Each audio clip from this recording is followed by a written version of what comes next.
మీరంటే మీ అమ్మకి ప్రాణం. వెళ్ళి ఆవిడతో ఆప్యాయంగా మాట్లాడి ఈ డబ్బివ్వండి వంశీ గారు. వారం రోజుల్లో ఇంటికి తిరిగి వస్తాడని మీ అమ్మ మా కృష్ణవేణితో ఛాలెంజ్ చేసి వెళ్ళినది వంశీబాబు.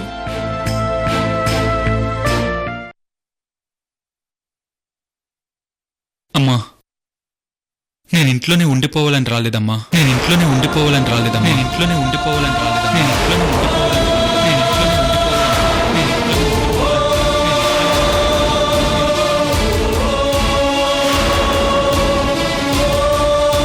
నేను ఉద్యోగం సంపాదించానమ్మా.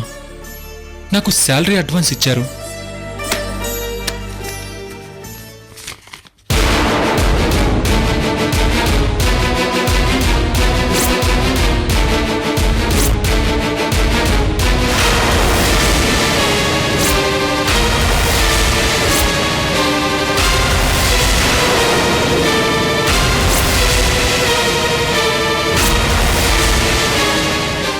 ఈ శాలరీ అడ్వాన్స్ తీసుకుని సంతోషంగా వెళ్ళి కృష్ణవేణికిచ్చానమ్మా.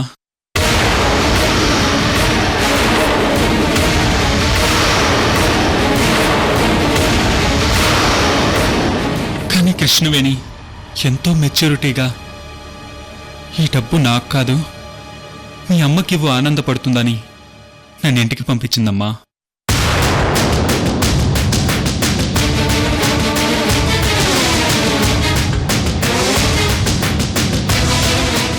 అందుకే ఈ డబ్బు తీసుకొని నీకిద్దామని వచ్చానమ్మా.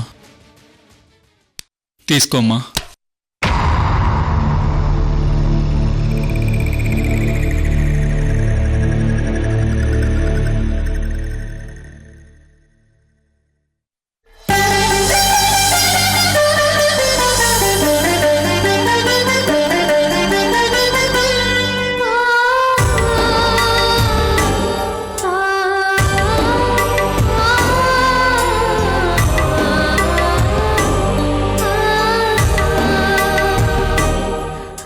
అమ్మా,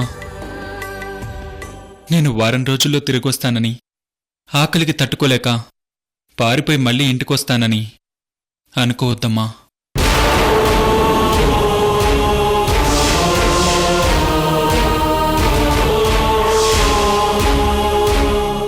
నా కాళ్ల మీద నేను నిలబడ్డాను. నేను ఉద్యోగం సంపాదించాను. ఈరోజు అడ్వాన్స్ శాలరీ తీసుకున్నాను. రేపు నా భార్య కృష్ణవేణి మనసును గెలుస్తాను.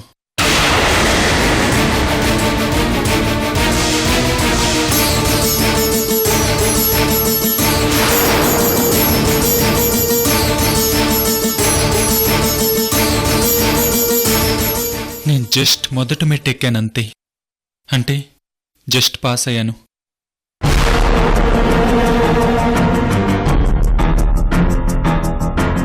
బట్ కృష్ణవేణితో కలిసి ఈ ఇంట్లోకి అడుగు పెట్టినప్పుడు ఆ రోజు నేనొక భార్య మెచ్చిన భర్తనవుతాను, అత్త మెచ్చిన అల్లుణ్ణవుతాను.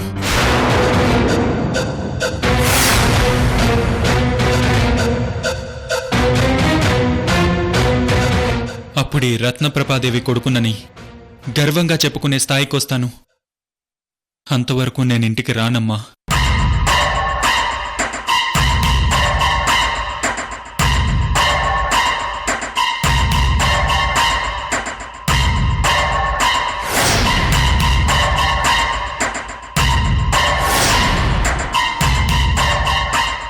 నేనిలా మాట్లాడడం నీ మనసుకు కష్టంగా ఉంటుందని నాకు తెలుసు.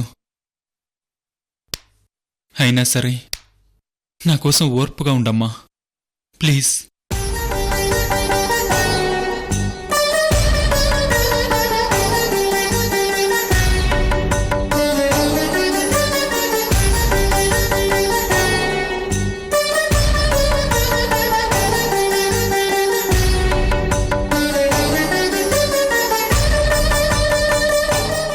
నన్ను ఆశీర్వదించమ్మా.